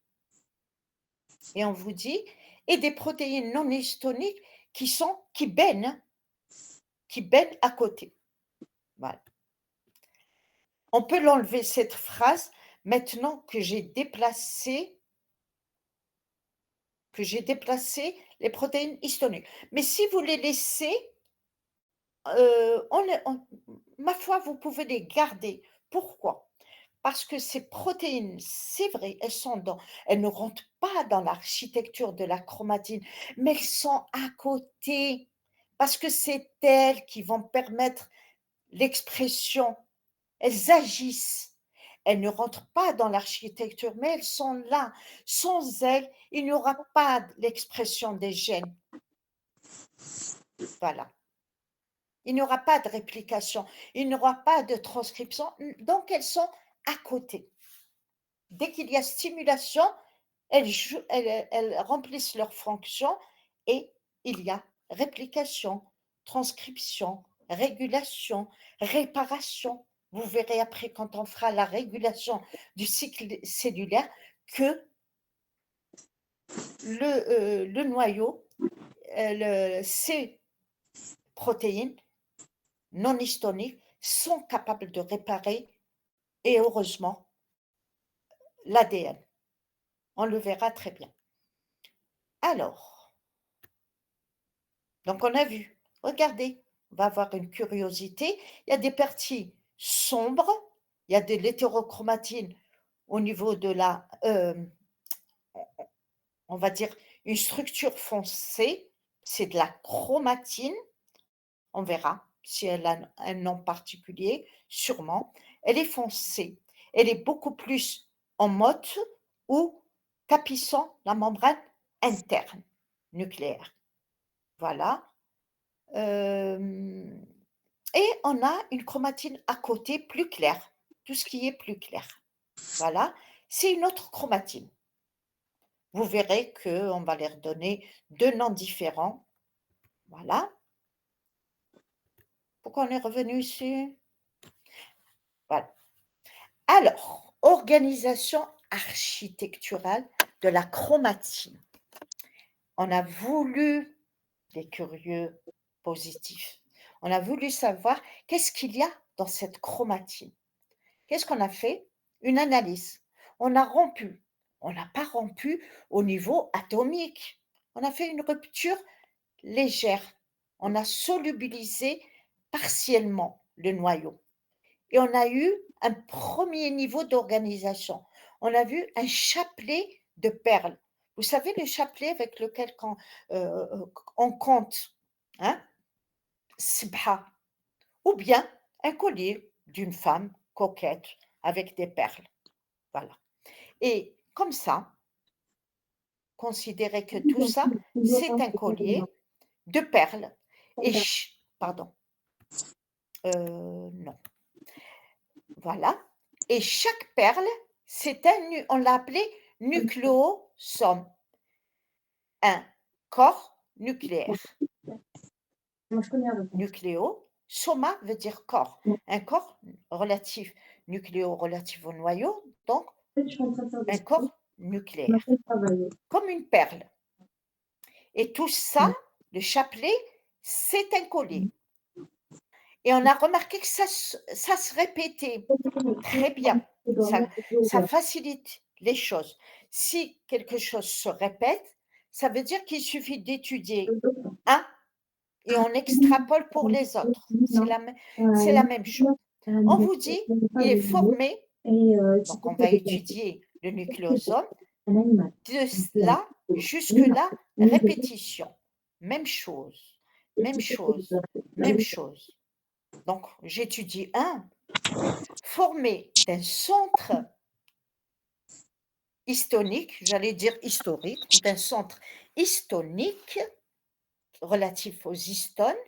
Donc, c'est des protéines, vous voyez, le bleu pétrole, je ne sais pas comment vous le voyez, c'est du bleu pétrole ou vert, comme vous voulez. Voilà. Ça, c'est des protéines. Et on a regardé encore plus. OK, on a compris. Histone, ça rentre dans la structure. Voilà pourquoi on l'appelle on les appelle les protéines histoniques. On a remarqué qu'il y avait 2 protéines qu'on appelle H2A, 2 protéines H2B, 2 protéines H3 et 2 protéines H4. Donc il y a 8 protéines ici. Tout ce vert, c'est 8 protéines ou 4 fois 2. Et quand on regarde autour, on voit qu'il y a de l'ADN qui l'entoure 2 fois. Donc le nucléosome est formé de 8 protéines histoniques différentes, 4 types de 4 protéines histoniques différentes et un enroulement d'ADN, de la chaîne d'ADN 2 fois et avec un lien. Hop, un lien, c'est de l'ADN. Voilà, 1, 2, un autre lien qui va vers un autre nucléosome, 1, 2, il l'enroule 2 fois et donc ce lien est internucléosomique. Si je vous dis de quoi est formé le lien internucléosomique, vous dites: «C'est de l'ADN». C'est pas il y a rien d'autre. Voilà et si on regarde, voilà, c'est une portion d'ADN. Alors ce lien, il est là, il surveille pour que tout se lie comme il faut que ce lien est là, il permet, c'est pas lui qui permet, c'est cette distance, qu'il y ait enroulement, compaction des nucléosomes en filaments, c'est-à-dire de chromatine par interaction spécifique entre nucléosome, histone externe à l'octamère. De quoi je parle? Nucléosome, on a compris, c'est tout ça. Histone externe à l'octamère. L'octamère, pourquoi octa? C'est ça, parce qu'il y a 8. Et on nous dit histone externe, qu'on appelle la H1. Elle est où? C'est celle-ci. Elle est en dehors du nucléosome, mais elle est là. C'est elle qui surveille l'enroulement, parce que là, on l'a solubilisé, on l'a ouvert, mais en réalité, tout ça s'enroule de façon bien ajustée, se compacte jusqu'à la compaction maximale. Voilà, dans la chromatine, il sera compacté en filaments. Voilà, de façon très, très bien organisée et c'est cette H1 qui maintient cet empilement bien organisé et cette super spiralisation de l'ADN. Voilà. Donc si je vous dis de quoi est formée en somme, la chromatine, vous dites d'une répétition de nucléosomes. Quand on fait une solubilisation partielle, on remarque qu'il y a une répétition de nucléosomes plus un lien internucléosomique. Le nucléosome est formé de 8 d'un octamère d'histones architecturales. Dans le détail, je l'ai mis entre parenthèses. Sur elle s'entoure 2 fois l'ADN. Le lien internucléosomique, c'est de l'ADN, c'est une portion et tout cela est bien agencé, bien enroulé, bien compacté grâce à une autre histone qui est en dehors du nucléosome, qu'on appelle la H1. Voilà. Elle ne rentre pas dans la structure proprement dite. Elle permet la compaction, l'empilement, la superspiralisation de l'ADN. Voilà. Alors regardez, nous avons de l'ADN nous avons des protéines, voilà, et ces protéines, elles se mettent dans le corps de l'ADN qui s'entoure de foie et cet entoure ça nous forme le nucléosome, le lien internucléotide, un nucléosome, et cetera, et cetera. Et ça, c'est parce qu'on a fait une solubilisation. En réalité, tout ça est compacté, regardez comment c'est. Mais c'est bien ajusté. Voilà. On reprend ici ADN. ADN avec l'octamère, ça nous forme un chapelet avec des nucléosomes. Ces nucléosomes sont enroulés, empilés, spiralés, voilà, de plus en plus. Et quand on arrive à la mitose, voilà ce qu'on a, une super spiralisation jusqu'à la métaphase où on a le maximum de spiralisation, le maximum de condensation. Voilà, vous voyez, tout cela est euh, bien ajusté. Tout cela est bien fait et surveillé. Voilà. Alors, on nous dit, on distingue 2 types de chromatine. Ça, on a parlé de, ce qu'on a vu, c'est la chromatine. Après, on a remarqué que dans le noyau, il y avait une partie qui était claire, partie foncée. Ne serait-ce par le fait qu'elle prend les colorants différemment, cette chromatine, elle doit être différente. Eh bien, on a remarqué qu'il y avait ce qu'on appelle 2 types de chromatine. Le chromatine et l'hétérochromatine. On commence par le chromatine. E veut dire vrai. Chromatine diffuse, décondensée pendant l'interphase. Décondensée, mais pas trop, hein. C'est-à-dire qu'elle est décondensée. Pourquoi elle est décondensée? Répartie dans le nucléoplasme, active sur le plan transcriptionnel. Voilà la réponse. Active sur le plan transcriptionnel. Qu'est-ce que ça veut dire? Ça veut dire que ce type de chromatine est décodable.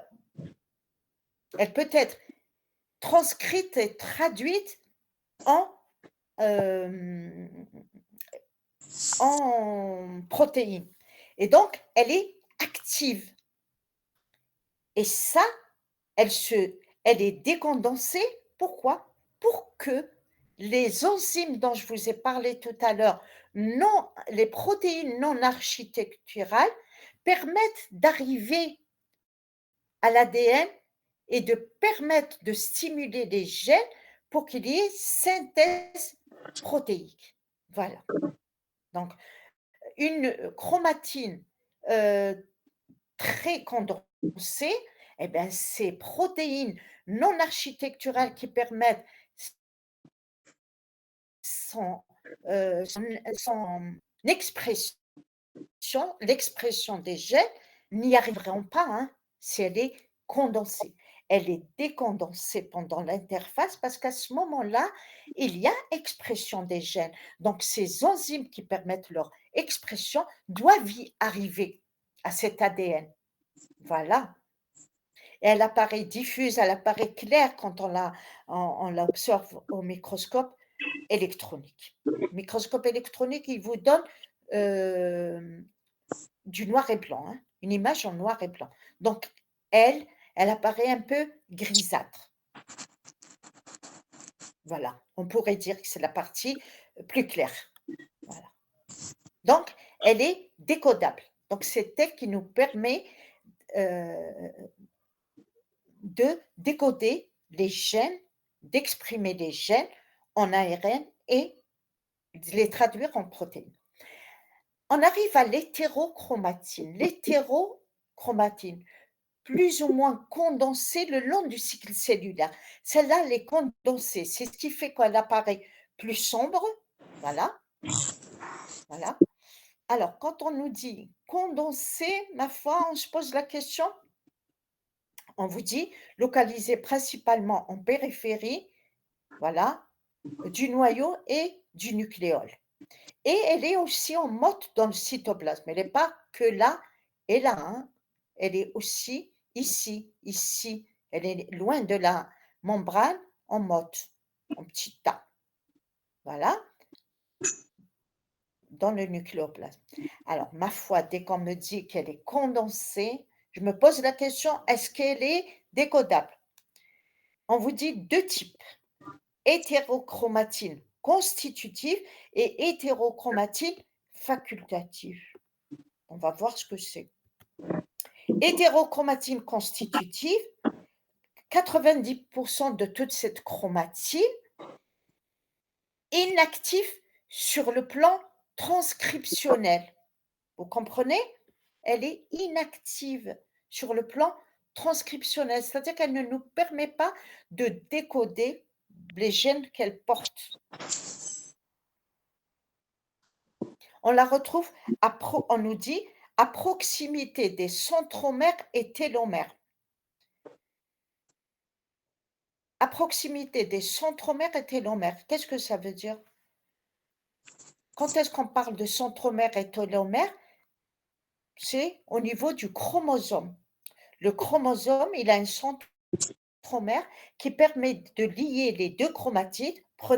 Ne vous embêtez pas, prenez le chromosome de la métaphase, celui qui est le plus condensé, on voit très bien que les 2 chromatides sont liés. C'est ça le centromère, c'est ce qui leur permet d'être liés.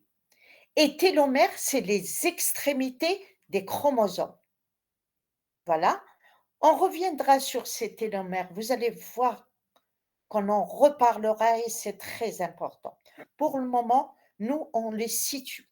Centromère, c'est ce qui relie les 2 chromatides d'un chromosome et télomère, c'est les 2 extrémités de chaque chromatide.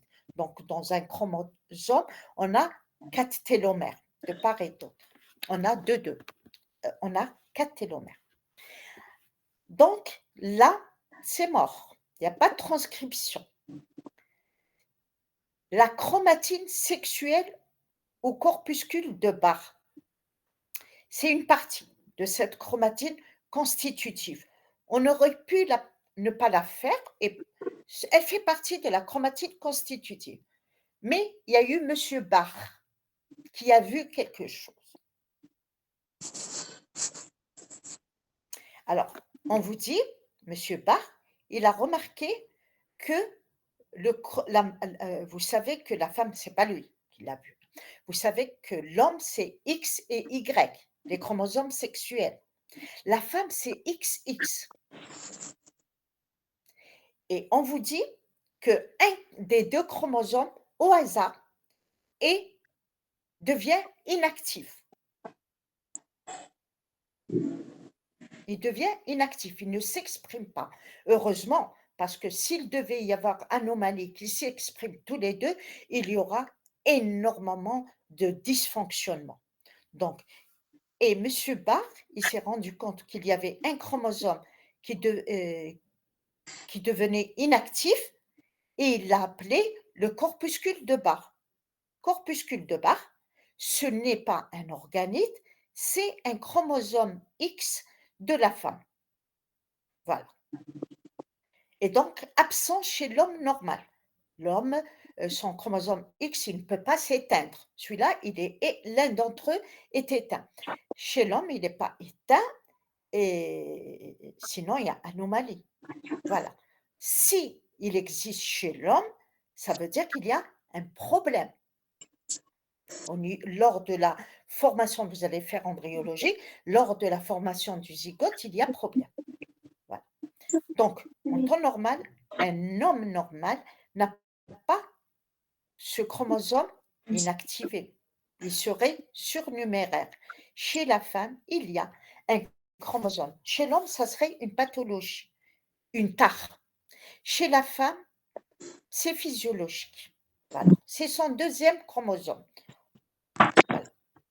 On vous dit, c'est une petite masse d'hétérochromatine, voilà, constitutive, qu'on retrouve. On a fait un marquage pour voir où elle va.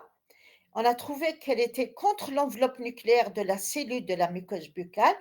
On la retrouve aussi au niveau du nucléole dans de nombreuses cellules et on le retrouve aussi au niveau du petit lobe, le sixième lobe du neutrophile. Donc, à votre avis, on trouve un sixième lobe chez l'homme normal? Répondez. Non. Non. Par contre, chez la femme, on peut trouver.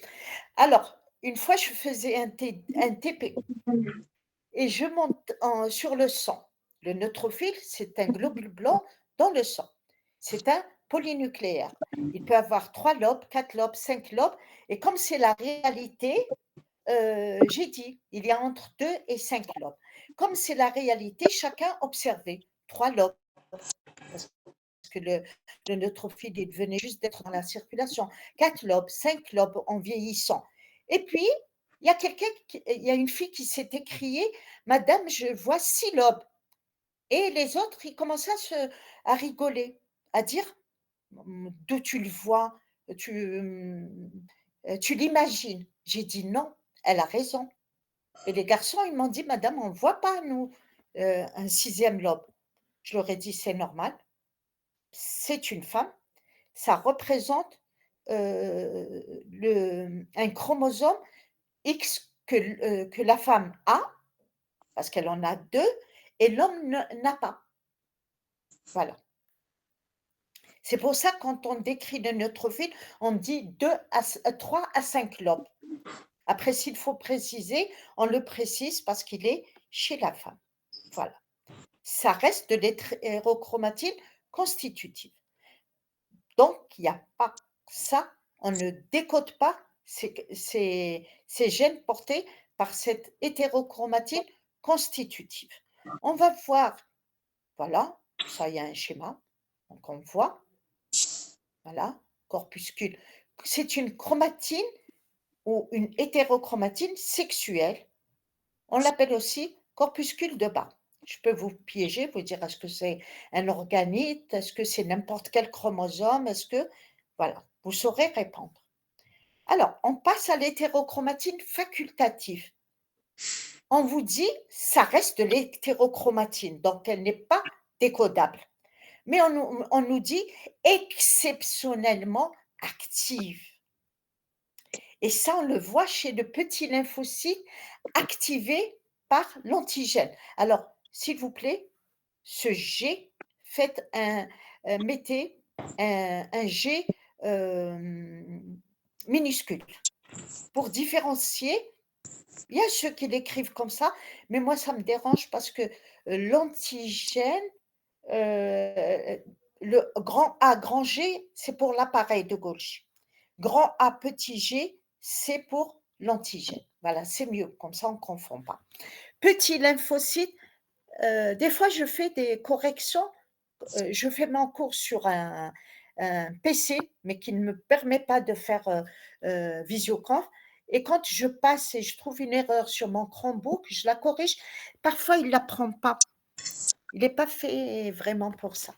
Voilà, mais déjà, il nous fait, la visioconf, on le remercie. Alors, petit lymphocyte activé par l'antigène.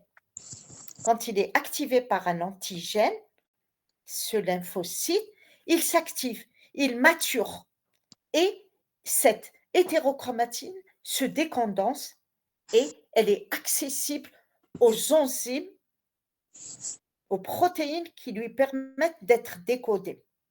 Ça, c'est pour aider. Quand est-ce qu'il y a antigène? Quand il y a antigène, il y a problème.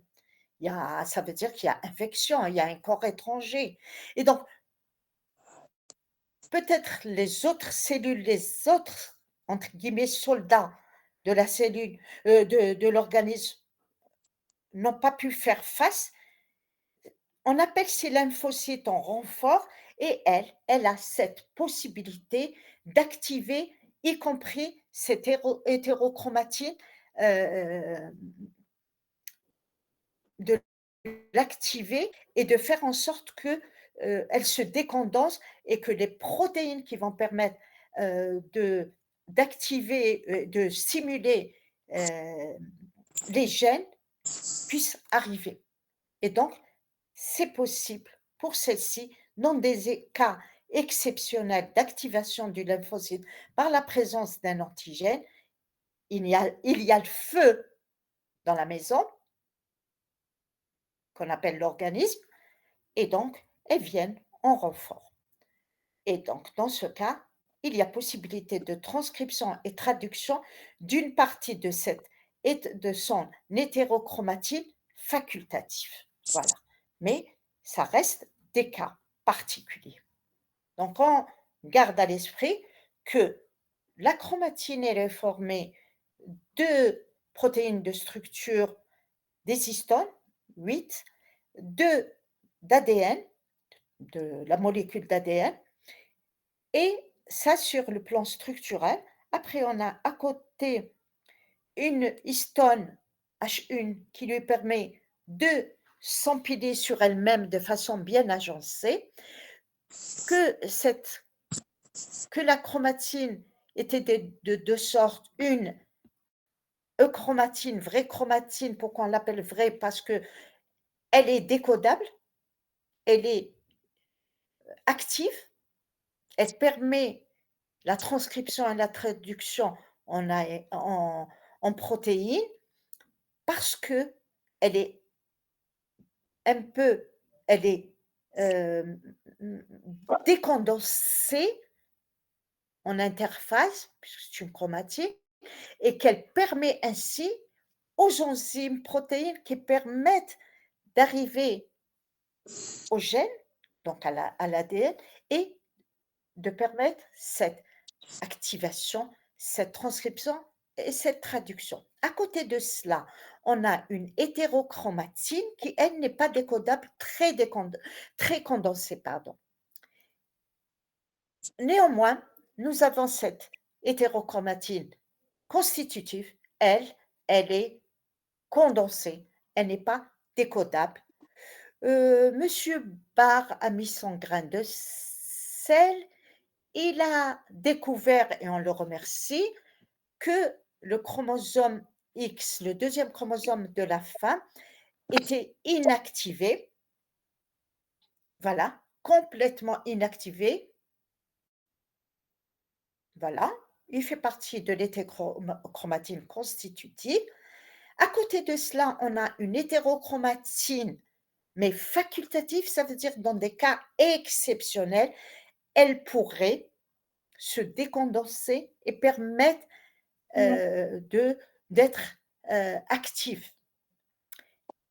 On a pris le cas du petit lymphocyte activé par la présence d'un antigène.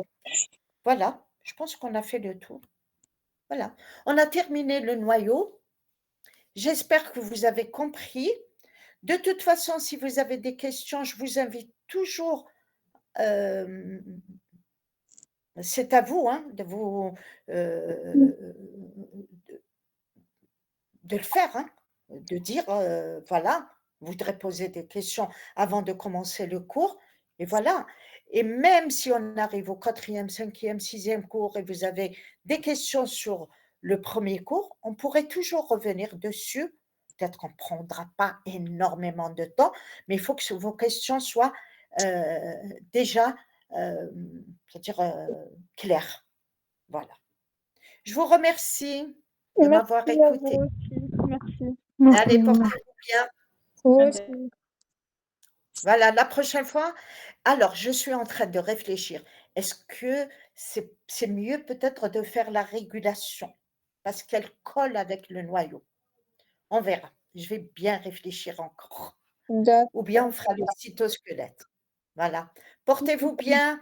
Au Au revoir. revoir. Alors, avant, Oui. excusez-moi, dans la semaine, à part pas demain, pas mercredi, s'il y a possibilité de faire un cours jeudi, vous me le dites, parce que je serai à Tizi, donc je pourrai. On Normalement, jeudi matin, à 10 heures, ce sera possible. ah très bien. D'accord. C'est les 2? Pour Les la 2 section sections? A, oui, mais la section B, je ne suis pas sûre. Il faudrait demander au délégué de la section B. D'accord. D'accord. Demandez-leur et répondez-moi. Moi, je voudrais bien vous connaître, au moins on se voit. D'accord. Voilà. Allez, Au revoir. portez-vous bien cette fois-ci, je vous libère. Allez, Au ciao, ciao. revoir.